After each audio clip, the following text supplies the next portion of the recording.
8:45. This is the Sri Lanka Broadcasting Corporation. The news edited by Lakshman Fonseca and read by Geethanjali Ramanayaka. The headlines. Analysts say reports accusing central bank governor over the bond scam are fully fabricated. Minister of Health predicts that it will be possible to adopt laws to make the COVID-19 vaccine mandatory. A new Delta variant of the coronavirus detected in Sri Lanka. The health service trade unions is to launch a 5-hour strike tomorrow. Army commander says the Pfizer and Moderna COVID-19 vaccines are only for students who go abroad for higher studies. Customers complain many of the avocado fruits sold along the roadsides are immature. News from overseas, millions of Germany voters headed to polling stations to determine the country's next chancellor. Local news in detail now. According to the forensic audit reports by the two Indian accountancy firms, both auditors have not been able to specify a single instance of any wrongdoing or an occurrence of financial loss done by Governor Cabral. It is also reported that the Auditor General was not given the assignment to carry out the forensic audit for the above firms. It is also noted that in the audit, forensic auditors have categorically stated that they will not take responsibility for the reports possibly to escape liability. Although the report on the issue of bonds say 10.4 billion rupees has been incurred as a hypothetical loss on the issue of bonds by the direct placement method, it fails to say that the hypothetical profit during the same period is a massive 28 billion rupees. The report also deliberately fails to state that the entirety of the hypothetical loss of 10.4 billion rupees as stated above was reflected as a corresponding profit in the books of EPF, NSB, BOC and People's Bank. According to finance analysts, it is clear that these reports were cleverly designed to cover up the misdeeds of Arjuna Mahendran and the main mastermind of the bond scam. It is also noted from that EPF has derived incomes of 14.6 billion rupees in the 4 years 2011 to 2014, which too the forensic auditors have conveniently ignored. Minister of Health says that it will be possible to adopt laws to make COVID-19 vaccine mandatory according to the requirements of the vaccine. Health Minister Keheliya Rambukwella said that the highest allocation from Budget 22 will be made for the Ministry of Health. Speaking at the opening of the COVID-19 ward at the National Hospital in Kandy today, he also said it was the Ministry of Defence that received the highest allocation in the previous years. The second largest allocation was usually allotted to the Ministry of Education, while the Ministry of Health came at third place. However, the Ministry of Finance, Bashir Rajapaksa, has revealed that the highest allocation would be made to the Ministry of Health this time. The ministry also pointed out the vaccination of teachers, which had been a major hindrance to starting schools, has now surpassed the target percentage of 99%. A new Delta variant of the coronavirus has been detected in Sri Lanka. It was named as AY28 and it was identified first by the Allergy, Immunity and Cell Biology Unit at the Sri Jayawardhanapura University. Director of the unit, Dr. Chandima Jeevandara, said 382 samples of the new variant have been identified globally, out of which 228 were identified from Sri Lanka. The Health Service Trade Union Collective said they would launch a 5-hour strike from 7 a.m. to 12 noon tomorrow. They said they take this trade union action since the government had failed to resolve their issues, and it will be launched at all government hospitals in the country. Government Nursing Officer Association President Saman Ratnapriya said over 100,000 health employees will join the strike. He said COVID relief allowance of 7,500 rupees was paid to them after health trade unions compelled the government to pay due to the difficulties faced by the health employees. He also said a total number of 12 health employees have succumbed to the virus so far. Army Commander General Shavendra Silva says the Pfizer and Moderna COVID-19 vaccines will only be administered to students who go abroad for higher studies. He said it's mandatory to submit documents proving that the relevant student is leaving the country in order to obtain the aforementioned vaccines. The Army Commander pointed out that it has not yet been decided to give Moderna or Pfizer vaccines to students at local universities. Meanwhile, the Vice-Chancellor of the University of Kelaniya, Senior Professor Nilanthi De Silva, said that although it was mentioned earlier that the Moderna vaccine would be available to students at the Army Hospital, the Army had informed her last night that the Moderna vaccine will not be given due to unavoidable reasons. This news comes to you from the Sri Lanka Broadcasting Corporation. The new avocado harvest season has started and it's seen large number of roadside sellers are selling the fruits. Customers complain even though prices are high, quality of most of the fruits are poor. It is said many of the sellers are selling immature fruits. It added some of the unscrupulous growers harvesting and selling immature fruits which will not ripen properly. Meanwhile, growers from the upcountry say buyers are asking just 2 or 3 rupees per fruit, while it was sold at 220 rupees per kilo in Colombo and suburbs. It is estimated only 4 to 5 fruits weigh per 1 kilo of avocado. The Consultative Committee on Defence has given its nod to amend the Immigrants and Emigrants Act to increase the current visa issuance period for foreigners. Parliamentary sources said it will be extended from 2 to 5 years. The decision was made during the Defence Ministry Consultative Committee meeting held at the Parliamentary Complex on Wednesday. Accordingly, the committee decided to permit the presenting of Immigrants and Emigrants Bill to Parliament for a second reading. Controller General Rupasiri said that the Immigrants and Emigrants Act will help foreigners to encourage foreign investments. He added that these amendments will introduce a permanent resident visa status, that the relevant regulations will be formulated in the future. According to the Controller General, issuance of long-term visas has a number of socio-economic benefits, including providing a safe environment for foreign investors to invest in businesses. A total of 71 more COVID-19 related deaths that occurred yesterday were confirmed by the Director General of Health Services today, pushing the death toll to 12,680. A total of 56 people who are above 60 years of age are among the deceased, while 14 of them are between 30 and 59 years of age. Health Ministry also said one death has been reported below 30 years of age. And that ends local news. Knows the pain of each member of the family. Siddhalepa, the trusted relief for aches and pains. An effective therapy for relief from cold, sneezing, flu, headaches, swelling due to toothaches, rheumatic, discomforts, and muscular aches and pains. Siddhalepa, the Veda Mahatmya in every home. The main news story is brought to you by Siddhalepa Veda Mahatmya. According to the forensic audit reports by the two Indian accountancy firms, both auditors have not been able to specify a single instance of any wrongdoing or an occurrence of financial loss done by Governor Cabral.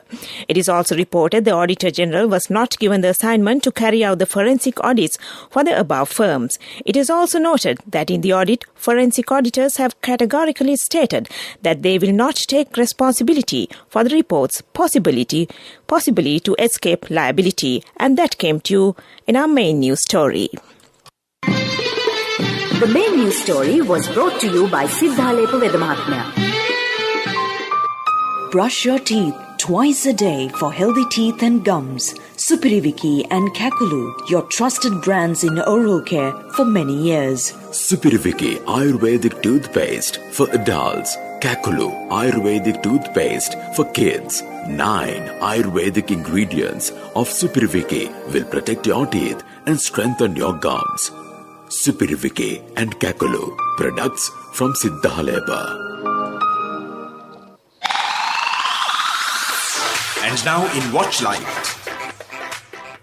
Fishermen in villages say that various types of invasive fish species they have never seen before have been found in natural inland water sources today.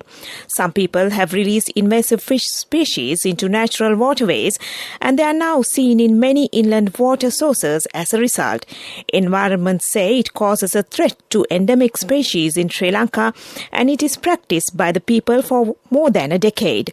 The Ministry of Environment says that invasive fish species are still being smuggled into the country despite the existence of government-imposed bans to control exotic fauna and flora being brought into the island. And that was Watchlight. World News. In the headlines, millions of German voters headed to polling stations to determine the country's next chancellor. The Save the Children says tens of thousands of children are wasting away in refugee camps in northeast Syria. Catholic bishops in Canada apologized unequivocally to Canada's Indigenous children assassination issue. World news in detail now.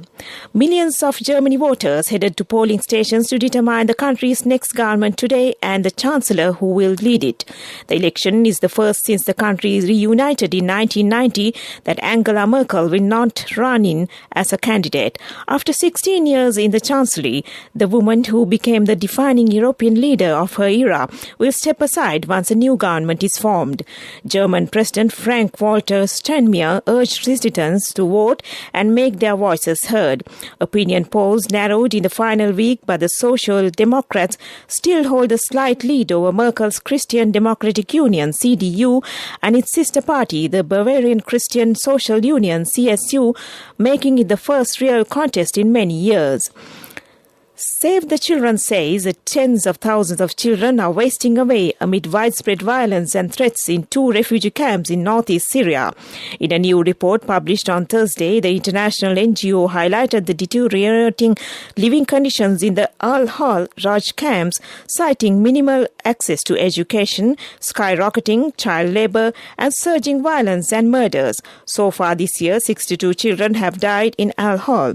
The scale of violence, hardship, deprivation, trauma that children living in these camps experience every day cannot be overstated. The report titled "When I Am Going to Start to Live" read. Catholic bishops in Canada have apologized unequivocally to Canada's Indigenous people for a century of child abuse at church-run residential schools that was part of government programs to assimilate them into Canadian society. However, the step still falls short of the recommendation for the Pope also to make an apology. The experiences of Indigenous children forcibly separated from their families under a government policy, later described as cultural genocide, came to the spotlight after a radar survey uncovered evidence of the remains of more than 1,000 children buried in unmarked areas on the grounds of residential schools in recent months. To end the world news, the headlines once again. Millions of Germany voters headed to polling stations to determine the country's next chancellor. The Save the Children says tens of thousands of children are wasting away in refugee camps in northeast Syria. Catholic bishops in Canada apologized unequivocally to Canada's Indigenous children assassination issue. And that ends World News. In development news, the new laboratory established at the Bandaranaike International Airport to conduct PCR tests on foreign arrivals commenced testing yesterday. Accordingly, the first Sri Lankan who was tested at the laboratory was an individual who arrived from Narita, Japan, on board a Sri Lankan Airlines flight. Thereafter, UK national was the first foreign national to be tested. And that was development news. Sports news. European football's governing body, UEFA, has urged FIFA to stop pushing its plan for a 2-year World Cup and instead to engage in genuine consultation about reform of the international match calendar. FIFA, the governing body of the world football, is conducting a feasibility study into holding the tournament on a biannual basis, a change from the current 4-yearly cycle, but has made no secret of its desire to switch to such a format. FIFA's head of global football development said this month he was 100% convinced of the switch. European football's governing body said there were numerous concerns about the effects of such a switch, including the dilution of the World Cup's values, risks of players being overworked, and women's football suffering from annual men's tournaments. And that was Sports News. A safe, easy and versatile app for all your banking needs. NSB Pay for monetary transactions, bill payments, reloads, credit card payments and Lanka QR transactions. A range of facilities with multiple account registrations. Access to your bank needs wherever you are. Download the NSB Pay app from the Play Store or the App Store for free now. For more information, call your nearest NSB branch or 0112 379 379. Conditions apply. Business News, sponsored by National Savings Bank, the safest place for your money.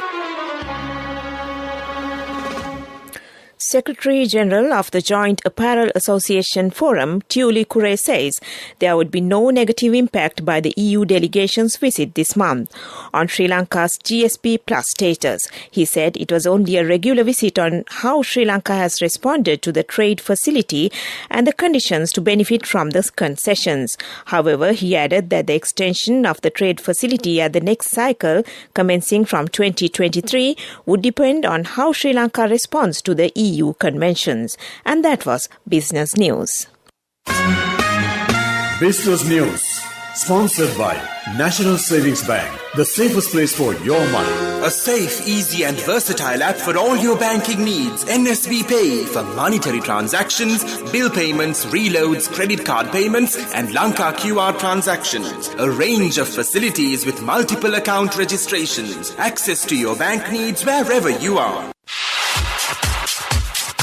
Economic news, courtesy of... I bought my daughter a laptop for her work by managing my finances. Whatever the expenses may be, I can't afford to miss out on life's special moments like her birthday or our anniversary. So you need to invest to make your family's future flourish. Saving money isn't easy when you have responsibilities. That's why we promise to give you the best returns and guarantee on your investment. LOLC Finance Fixed Deposits. Maximize your savings. LOLC Finance PLC, incorporated on the 13th of December 2001, is rated SLA stable by ICRA Lanka Limited and is licensed by the Monetary Board of the Central Bank of Sri Lanka under the Finance Business Act No. 42 of 2011. In economic news, the Council for Business with Britain, CBB, is now a member of the British Chambers of Commerce and marked this collaboration with an open networking event. The virtual gathering titled The Power of a Global Network gave CBB members and other businesses across Sri Lanka a platform to connect with over 50 regional chambers of commerce in the UK as well as 70 international British chambers across the globe. The CBB will explore many trade, investments and networking opportunities with this partnership in the years to come. And that was economic news. Saving money isn't easy when you have responsibility. That's why we promise to give you the best returns and guarantee on your investment. LOLC Finance Fixed Deposits. Maximize your savings. LOLC Finance PLC, incorporated on the 13th of December 2001, is rated SLA stable by ICRA Lanka Limited and is licensed by the Monetary Board of the Central Bank of Sri Lanka under the Finance Business Act No. 42 of 2011. Weather report. The Meteorology Department said heavy showers above 100 millimeters are expected at some places in the western, Sabrakamua, central and northwestern provinces and in the Galle and Mathura districts. The wind speed can be increased up to 50 to 60 kilometers per hour at times over the island, particularly in the western slope of the Central Hills, northern, north-central, northwestern, southern and western provinces. It also said the showery weather in the southwestern parts of the country and strong gusty winds over the island is expected to continue in the next 24 hours. And that was the weather report. Back to the headlines of this news broadcast. Analysts say reports accusing central bank governor over the bond scam are fully fabricated. Minister of Health predicts that it will be possible to adopt laws to make the COVID-19 vaccine mandatory. A new Delta variant of the coronavirus detected in Sri Lanka. The Health Service Trade Union is to launch a 5-hour strike tomorrow. Army Commander says the Pfizer and Moderna COVID-19 vaccines are only for students who go abroad for higher studies. Customers complain many of the avocado fruits sold along the roadsides are immature. News from overseas, millions of Germany voters headed to polling stations to determine the country's next chancellor. And with that, we end this news broadcast. And it's a good night from me and back to my friend and colleague Mario on the other side. Over to you, Mario.